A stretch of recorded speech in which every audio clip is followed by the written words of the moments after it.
What we are approaching right now is a change, a major change to a system of life that we have lived under as a humanity for the past 5,000 years minimum, that as far as the recorded history can take us today, we will find everywhere the same system. The system is money.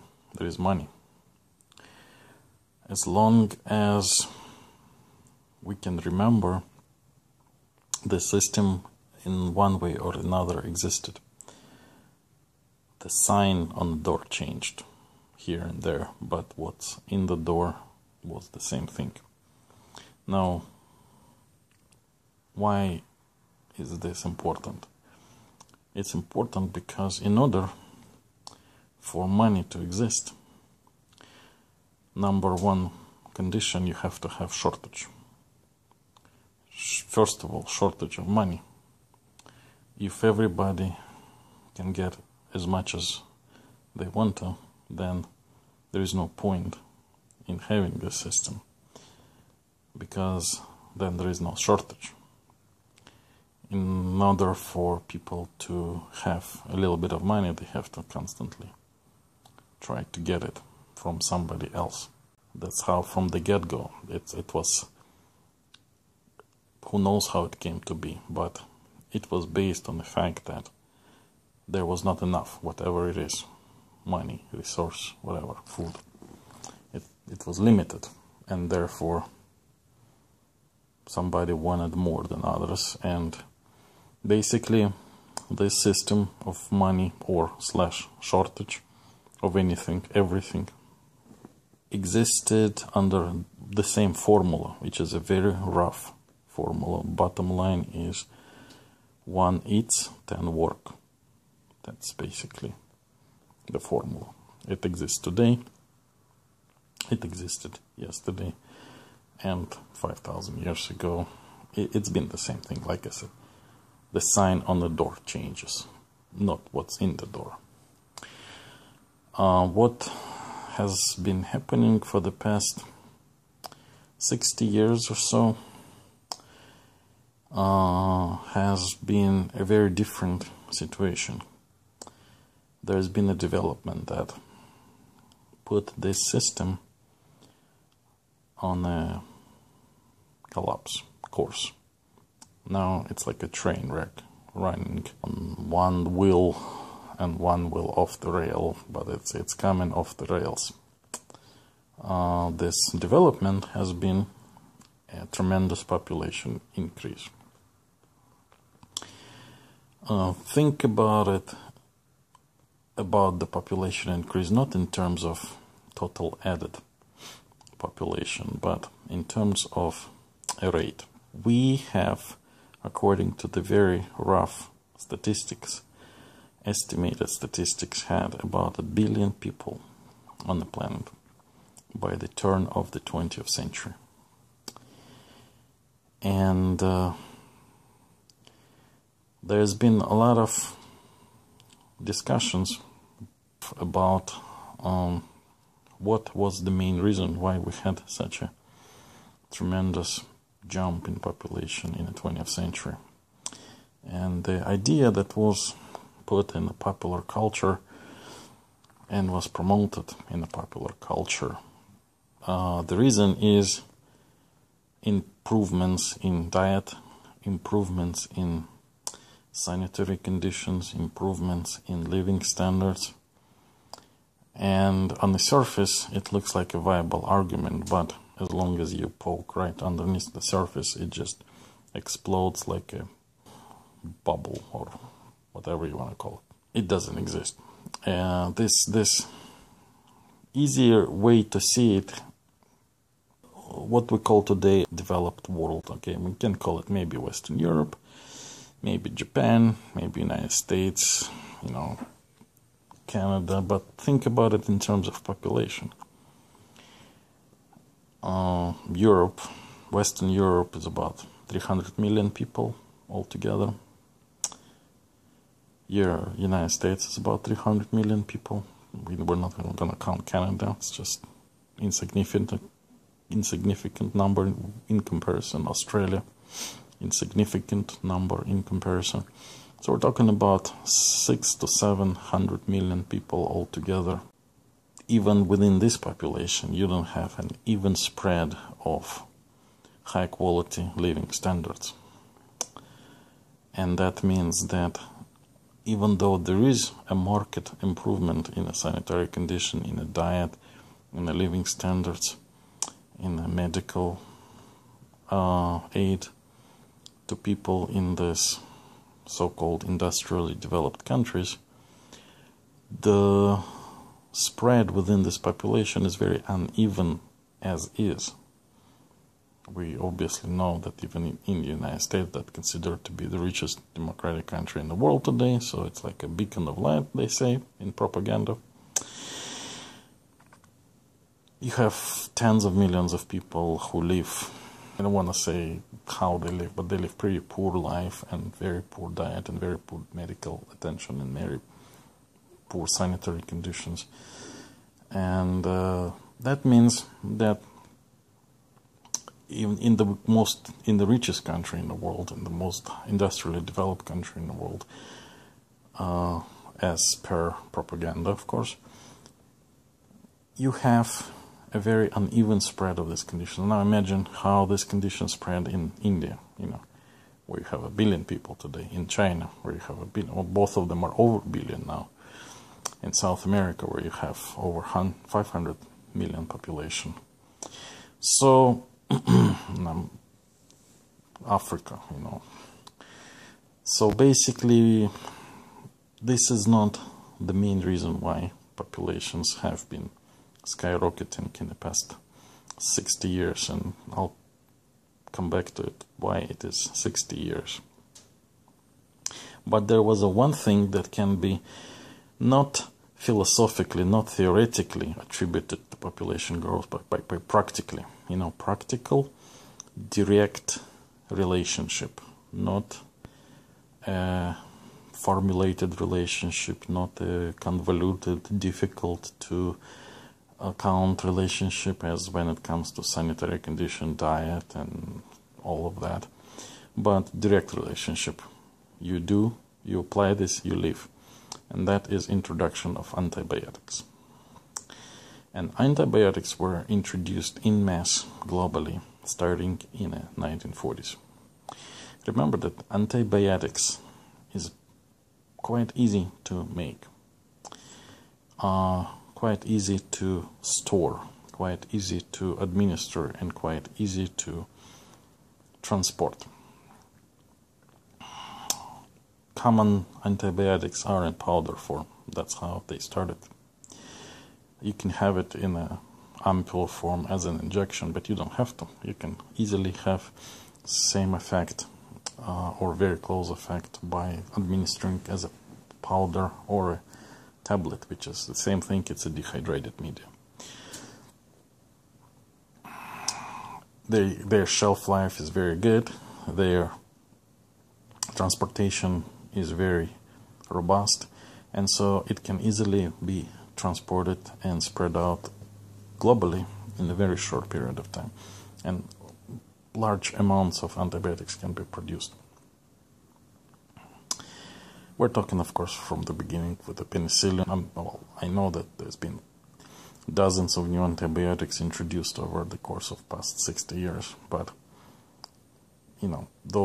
some of them were synthetic, but it doesn't mean that the penicillin, the original one, even though it's beginning to have hiccups because of misuse over this period, but because of such a massive use of it and such massive abuse, it begins to produce some of the microbiological effects that create resistant organisms. But besides that, that is still on a relatively small scale, but besides that, the effect of it is immediate and direct. You take it, you live. And before it, when it wasn't available, people just died from those diseases that just take antibiotics and you live. That's direct relationship. It's very easily accessible, it's pretty cheap to acquire antibiotics, and it's available globally. And it got spread out pretty fast. And now you can basically come back to earlier point and account for population growth. And the population growth has been the following. Bottom line, every 10 years we added 1 billion people since 1940s. Okay, and that's including, in the 20th century we had 2 world wars, we had major pandemics of different diseases. Of course, pandemics began to take place. We can go back, and basically it all started with the so-called infamous Spanish flu, but it's not because it's a Spanish flu and, you know, it's some scarecrow that you're supposed to be scared of, and they use it as a popular propaganda to scare people with. But the bottom line is, it coincides with the beginning of a global travel. It's when the first major ship lines begin to move people from continent to continent globally, and in mass as well. Okay, you have massive population movement from Europe to Americas, to Australia, to Africa, to other countries around the world. There are major shipping lines that are moving people around in thousands constantly, and within quite short period of time, so that you can actually have person bring disease on board, begin to spread it among the people, passengers on the board, then you arrived within a week across the world to some other location, and you begin to spread it over there, and that's how you get the first pandemic. Before this period, the first decade, second decade of the 20th century, the global population travel in mass was non-existent. It was very, very, very limited, occasional, and that's why there were no major pandemics until then. But obviously now you could start moving people, and since then, with the introduction of the airplane travel, it only improved on this transport of diseases that were acquired, that were emerging on one continent across the world within, you know, months, if that. And even though the 20th century was 2 world wars, you know, major mark in time with pandemics and diseases like that, like Spanish flu, dying with millions of people dying from it. Population was growing, like all of these things didn't even matter at all. Okay, all those 60 to 100 million of people that died in the Second World War, maybe 30 million people, about, you know, 40 in the First World War, 10 million people or so from pandemics and diseases. Population grew from 1 billion at the turn of the 20th century to 6 billion at the end of the 20th century. In 100 years, you can say, roughly speaking, average population jumped. And those wars and pandemics didn't even leave a dent in this population growth. So the diseases didn't even matter, okay? And the only thing that could be truly accounted, and any epidemiologist, when you ask them a serious question, will tell you seriously that the only thing that even remotely can account for this population growth is introduction of antibiotics. And there you have it, since we introduced antibiotics only at about 1940s, so it was actually 60 years, 60 to 70, but because it took a little bit of while, several years, to actually begin to mass produce it and spread it globally, So we can say from 1950s, 50 years in the 20th century, and then 10 years going on now in the 21st century. And we went from 1 billion people at the turn of 20th century by 6 billion people at the end of the 20th century, and now in the first decade of the 21st century we added another billion people. Now we're at 7 and keep growing, and will continue to grow as long as antibiotics are available. And that is really why all of this scarecrows that are spread by alternative media, by the main media, by the mainstream media, by the government propaganda, by the business propaganda about viruses and weaponized Ebola and weaponized anthrax and various viruses and all these chicken viruses and fish viruses and you name it viruses, they don't matter. They will never matter.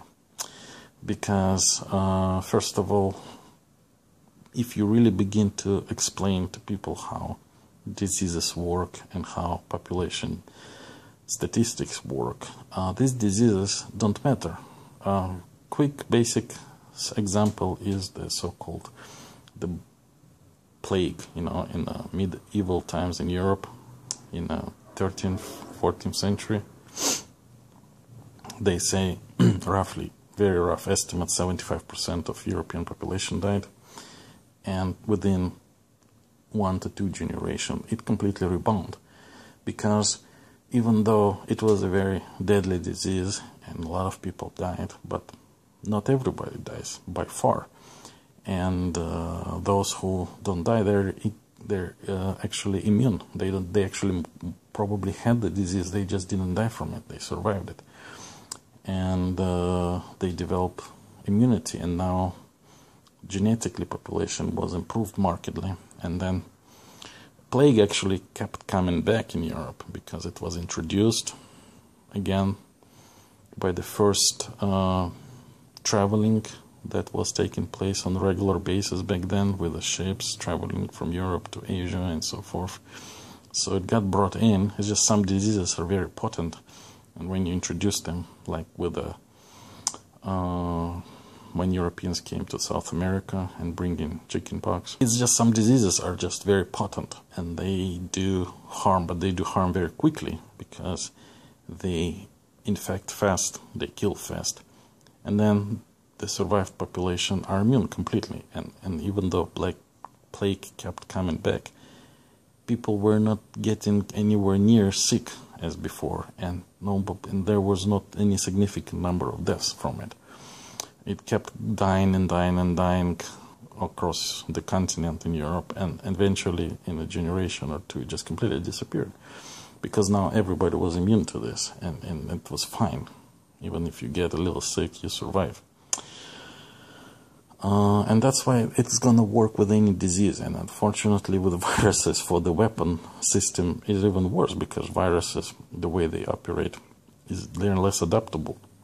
Bacteria are a little bit more adaptable. Viruses kill faster too. So people will survive. There's just gonna be a lot of people who will have ability to fight this disease naturally and survive it, and then they will be immune. And all this work that's been done to develop this weaponized diseases, it's immediately going down the drain, because it's not going to do anything after that. And that's why population cannot be, and then population will rebound very quickly. You do have ability if you introduce really rapidly and globally, which is extremely complicated in itself.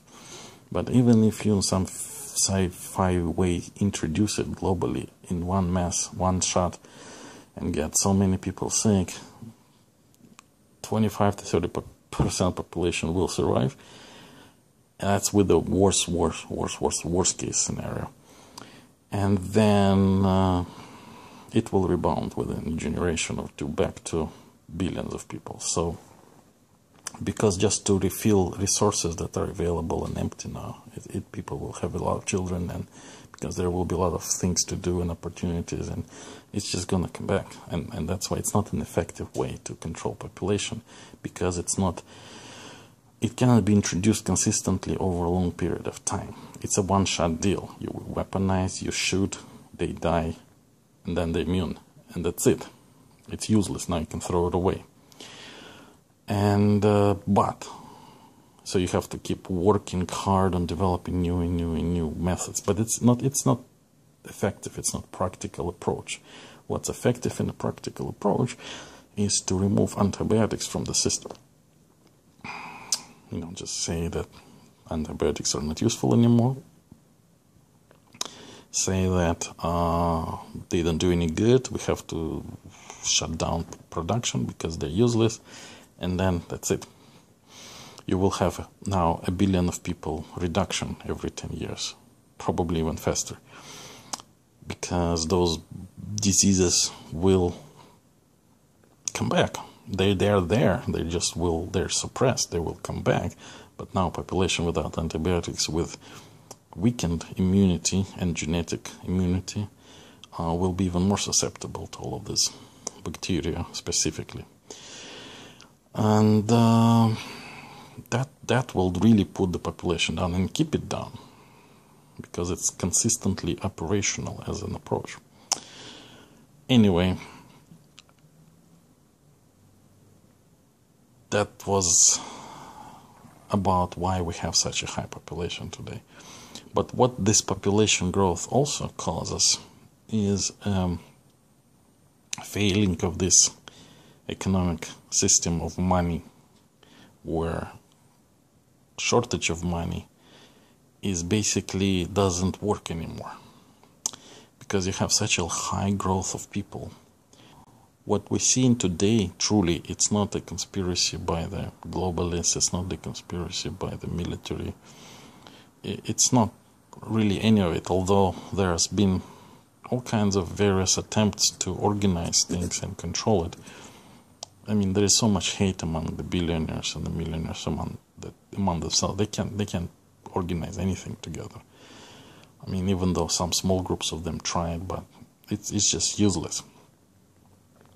What really is happening is that the system tries to survive by itself, and people who are doing well in it are trying to prop it up, and people who are not doing well in it are trying to demolish it. And that's the basic setup right now. However, while this system is still in place, while money still exists, the bottom line is that there is a huge bulk of population who are just left useless. Because remember, it's about 1 eats, 10 work. And even though there is a little bit of growth constantly among those eaters, so to speak, the supposed workers grow a lot faster. Simple statistics. And the system doesn't have place for them. It's kind of, if we go back in history, we can relate to a historical example when by the end of the 9th, 10th century AD, in Europe, due to explained climate changing conditions and warming up of the general European climate, the production of the agriculture was increasing markedly. And that's including a little bit of introduction of new technology, but mostly it was due to this warming, and there were just a lot more harvest production going on naturally. And there was a lot of more resources available, and just like what I said, what happens when plague wiped out a huge population in Europe, and there was a lot of empty room left to fill, and people started having, those who survived started having lots of children, because, you know, imagine if you are a shoemaker and you lived in a major European town, and you had like 1,000 shoemakers making shoes, and out of those 1,000 shoemakers, 700 died, you know, along with the rest of population, but you never have exactly the same, one shoemaker for one right customer, so you have many customers for one shoemaker. And basically, by statistical operation, you can clearly see that all of a sudden you have a lot more business out there for those remaining shoemakers, and so they will have more children just because there's more opportunity. You can grab bigger market share, and that's why population rebounds. The same thing with agricultural production. You have more food produced, you will have more children. Given the fact that you're an agrarian society, of course, it's natural. And there was a gigantic population jump, actually, in Europe at that time. And unfortunately, they just didn't have anything to do, because the old population didn't die. It was just the additional population that was born because of the extra food, but there was no room in the economy for them. You see that feudalistic economy that existed at that time has kind of formed slowly over previous 2-3 centuries from the breakup of the Western Roman Empire, and kind of settled over time, over a couple centuries, little by little, very slowly, into producing what was needed. So those barons were satisfied with how much food they had. Enough food, they had enough. There was very slow trade going on. They had enough, and that's why there was no real need in creating anything, new opportunities for new people. They didn't care. They had enough, and it was up to them, because it was a feudalistic society, up to aristocracy. They didn't care, so nothing was going on. These new people, they just didn't have any room in the economy for them, and that's why actually the Crusades took place, because they needed to go somewhere, and so they were sent on a mission. Remember, the very first crusade actually was, some people say, hundreds of thousands of people just started walking towards east, because, I mean, they started not because they were leaving their businesses and families behind. They just didn't have anything to live. They didn't have anything to do. They had no place in the Western European economy at that time. They were just extra people. That's why it was so natural for them to kind of, like, as soon as they had been given a goal, they just went there. And of course they died somewhere in Asia Minor back then. Because those people, those barons on the east side, they didn't really care about them either. They didn't need them. But that was also a problem with the aristocrats. There was too many aristocrats also born. They had no place either. So it was kind of sole surplus population. And that's what we see today too. It's a surplus population, but now it's not because of actually more food being produced or anything else. It was because they just survived because of introduction of antibiotics. They just lived. Okay, people just lived. 1 billion more every 10 years. More people lived, and this is now a surplus population, pretty much.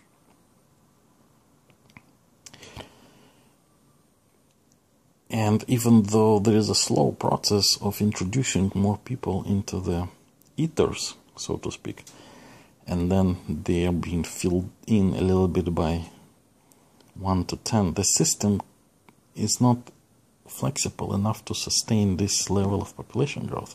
And that's why we see the system is collapsing. And we actually will see now new ideas of how to interpret this change in the world, fast and rapid surplus growth, and inability of them to, and now this time there is no way to do a crusade. Where are you going to do crusade to Mars, to Moon? I mean, where it's a global world. They have nowhere to go. And they definitely see how you can live on television, on internet. And they want it, but they don't know what to do. And And you have all these industries going to Asia where you have billion people, over billion people in one country, over billion people in another country, hundreds of millions of people in the third country. And they're trying to make them busy, but it's not fast enough and it's not enough work. I mean, look at the China.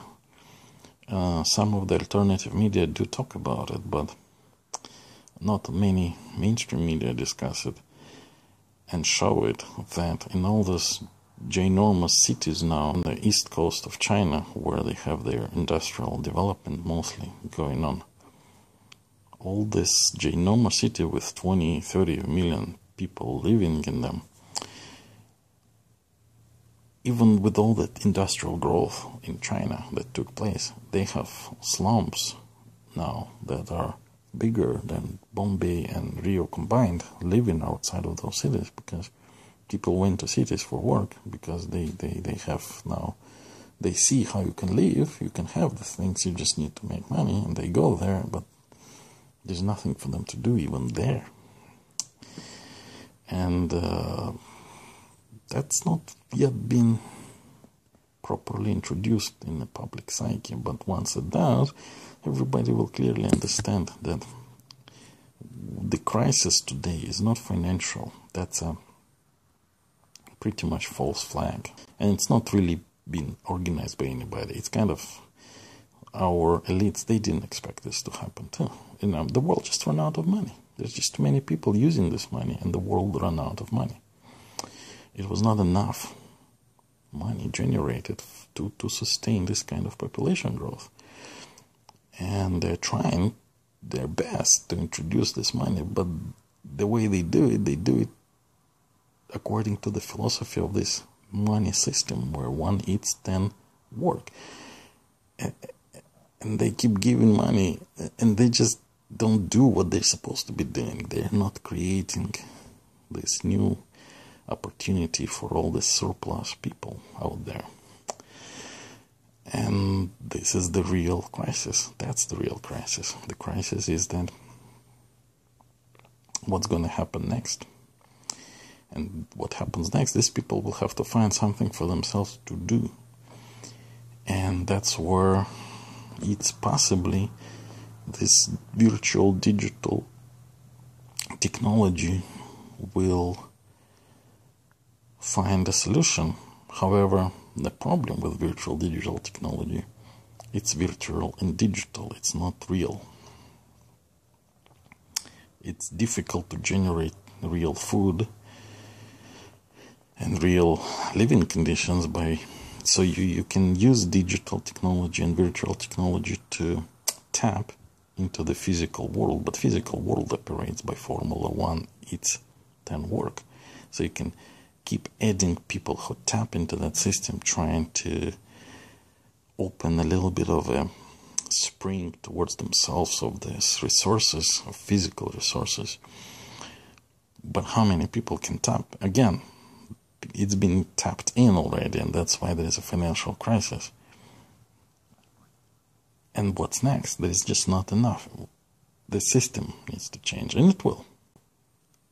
It seems like not a lot of elites really got that message yet, that the system needs to change. And of course they will not give it up willingly, because they're doing well in it. But it will change, because majority of people who are now the surplus population will begin to create a new system on their own, for themselves, within this virtual digital technology.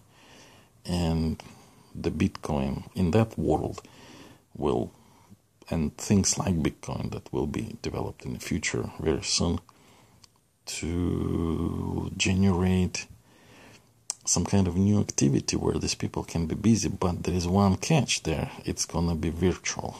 You need still some physical way to get physical food and physical living arrangements and comforts for people.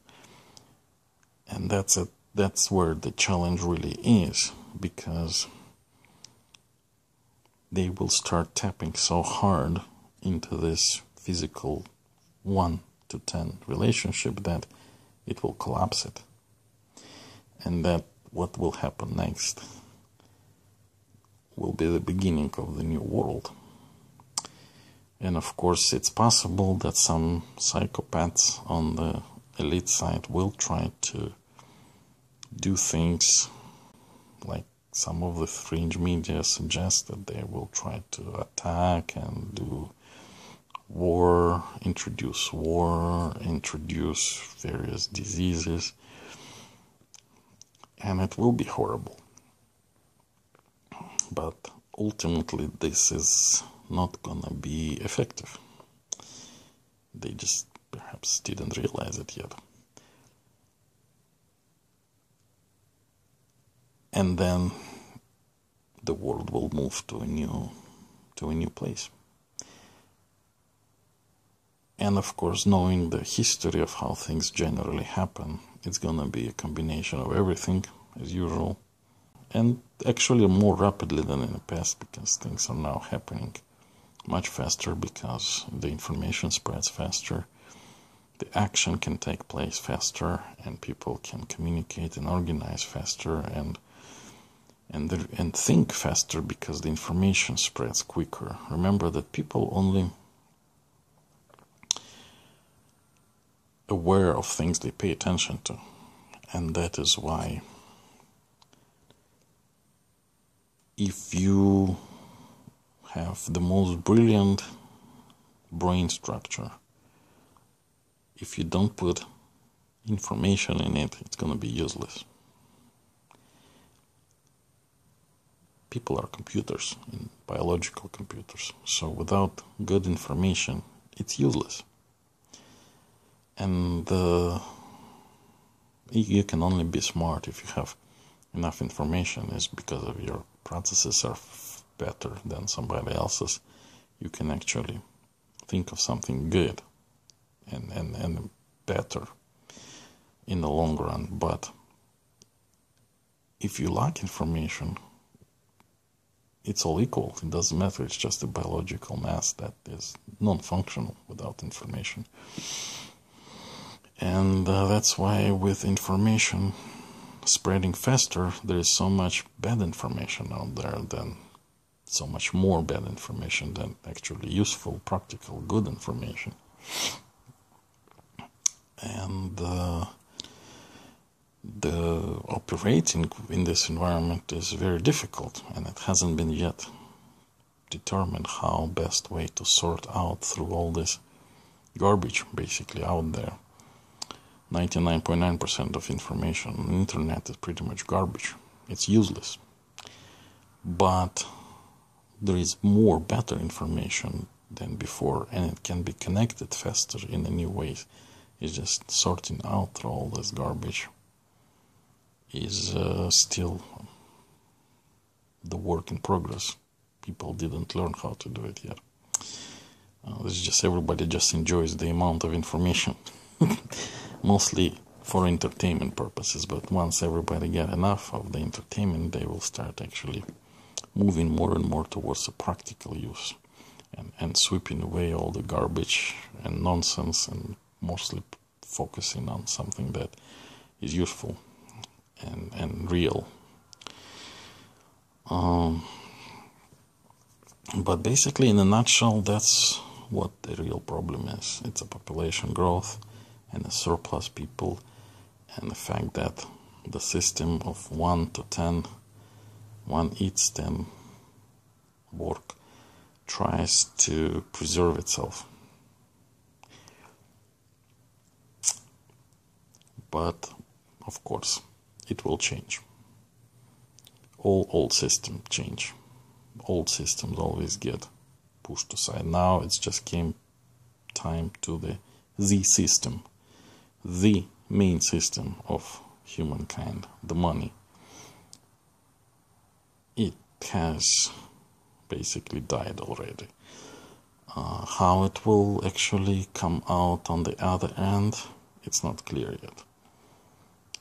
But it definitely, the formula will change.